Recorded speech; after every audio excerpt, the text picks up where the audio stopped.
Best friend's ex-stepfather. When I was in 7th and 8th grade, I was best friends with a girl named Sunny. We were also close with a girl named Liz. The three of us were inseparable and spent most of our free time together. We lived within walking distance of each other, and most often we'd all be found at Sunny's place. Her mom worked a lot, and she had a stepdad who would take us to Burger King, the mall, a local amusement park. Her stepdad's name was Rich. At the time, I could not have explained it to you, but I never really felt safe around Rich. Something about him just did not seem correct. He used to call Sunny in from a school a lot so she could hang out at home. One time I called myself in from school to hang out with her. He knew about it and didn't seem to care. He'd occasionally tell jokes that were not appropriate for 13 to 14-year-old girls. He'd buy us cigarettes too. The summer before 9th grade, Sunny's mom and stepdad got divorced. In spite of this, he was still around a lot, especially when Sunny's mom was at work. He was always making an effort to hang out around us girls and stop making any effort to be a father figure to Sunny's older brother. Rich had moved in with his parents, and Liz and Sunny and I were invited to slumber parties at the parents' home. The parents traveled a lot and were never there. Us three girls would all sleep on the floor in this big upstairs playroom. Presumably, Rich slept in his old bedroom. But one morning, very early in the morning, I woke up on that floor and felt as though someone was watching me. I lay very still for a moment, looked around, and saw Rich over by the wall watching us. Instinct told me to let him know I knew where he was. I said, "Good morning," and he slunk out of the room without a word. About a week later, the three of us stayed there overnight again. I don't recall any incident that night, but in the morning, Rich was gone to work, and Sunny was furious at him, although she did not say why. She said she never wanted to see him again, and asked us to help her pack up her things. We went through the house and gathered up her stuff. I remember grabbing her keys off of a dresser and slipping them in my pocket so we wouldn't forget them. We then walked the 2 miles to her mom's place. Halfway there, Sunny panicked, thinking she had forgotten her keys. She was very upset and screamed at me when I gave them to her. I mention this because it illustrates how upset she was, especially at the thought of having to go back to that house. Sunny was kind of pack leader for a group of girls, and though Liz and I wondered what was up, we didn't push for details. Sunny was true to her word and refused to see Rich again. He would call a lot, and I remember a few different times he would knock on her door when we were alone. She'd never answer, and the older brother told him to fuck off a few times, and finally he stopped coming over. I think it helped that Sunny's mom got a new boyfriend, and he moved in. I found out months later that Rich had been molesting Sunny. He told her that he wanted to marry her now that he divorced her mom. She didn't tell her mom, not even after the fact, for a couple years. Eventually she did, and the mom went to the police. Sunny had to give a statement, I know that much. And I remember her telling me that he admitted to abusing her. I don't know what kind of sentence he got for that. Sunny went through some rough years, but she's got a good life now. My parents never knew any of this. It's amazing the things that happened, the kind of people you can be around, and your parents know nothing about them. So I guess my advice to parents would be to make an effort to meet the parents of your kids' friends. I'm lucky I just got creeped out instead of abused in some way.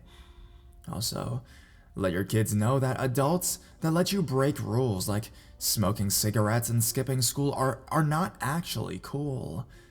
They're doing it because they want something from you. Sorry, this was such a long post.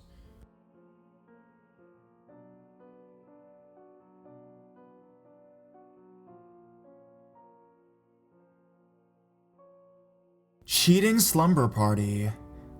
This involves the next door neighbor I've mentioned in another creepy story called Drying Out with an Audience. Once, when I was 8 years old, I invited my cousins to sleep over at my house.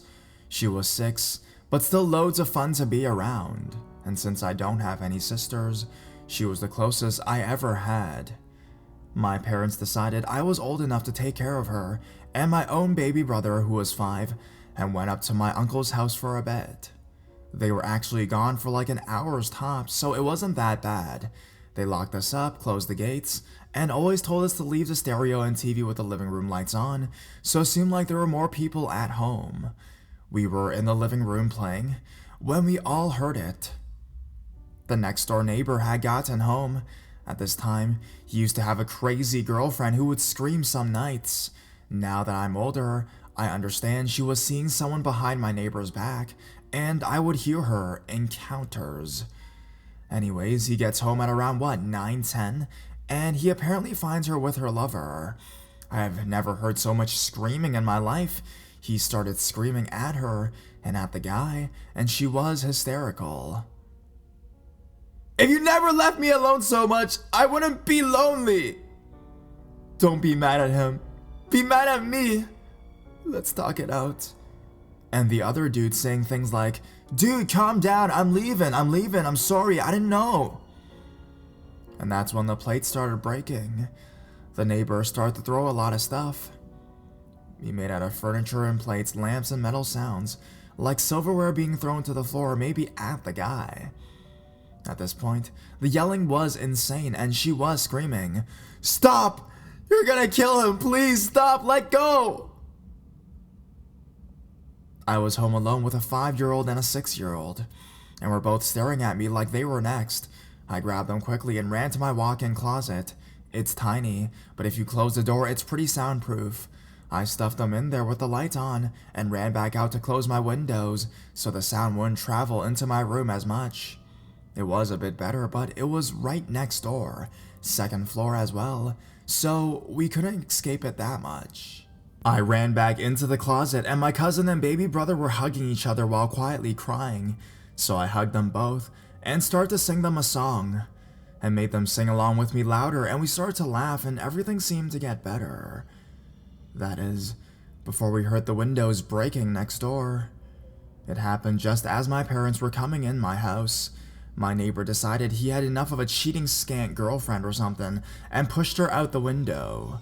My dad quickly ran outside to see what was going on and saw a woman in lingerie on top of a car.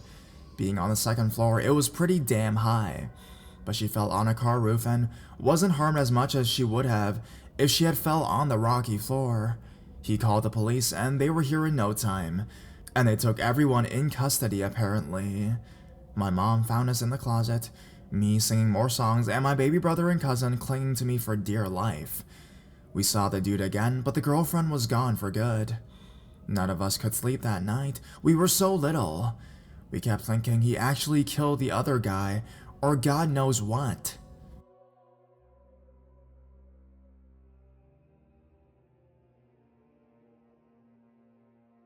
Let go of me. For my age, I'm a fairly good writer.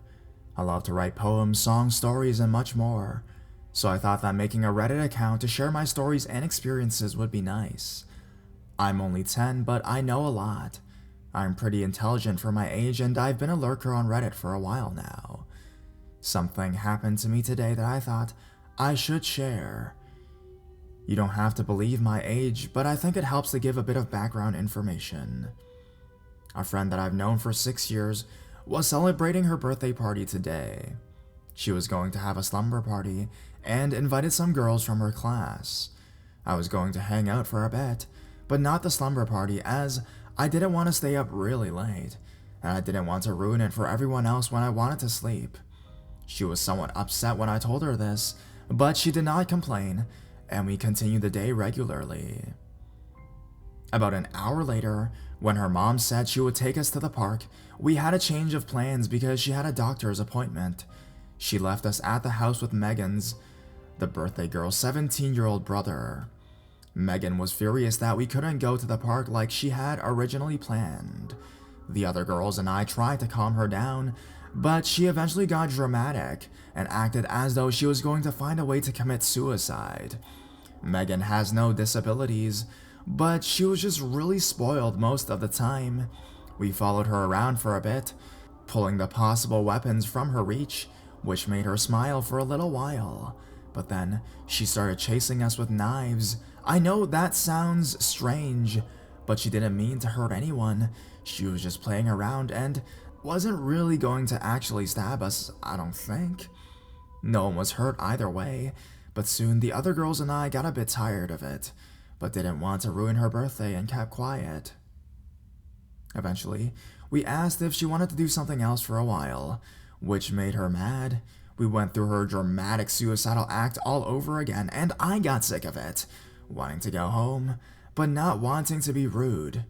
She started asking us questions like, if I turn the hair straightener as high as possible and put it on my face, would it kill me? Can you guys, help me start a fire to throw myself into? All of us put up with her for a little while, but we had taken enough and wanted to call our parents to come and get us. She hit the phones and started screaming and grabbed me by the wrist, looking me dead in the eyes. Don't you dare think about leaving. You're staying here for the rest of the day and night. I won't let you call your parents because we'll have fun, and if you leave me, I'll hurt you. We can't be friends if you're dead.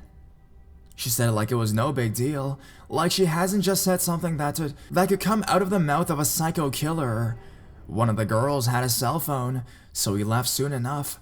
But her brother wouldn't let us leave either. He said that her birthday had to be perfect, so we couldn't leave. I told my parents everything, and Megan called me repeatedly afterwards. I never answered her calls, and I don't want to be her friend anymore. She never acted that way before that I've seen. Sorry if that was long, but there's much more to it. She just wouldn't let go of me.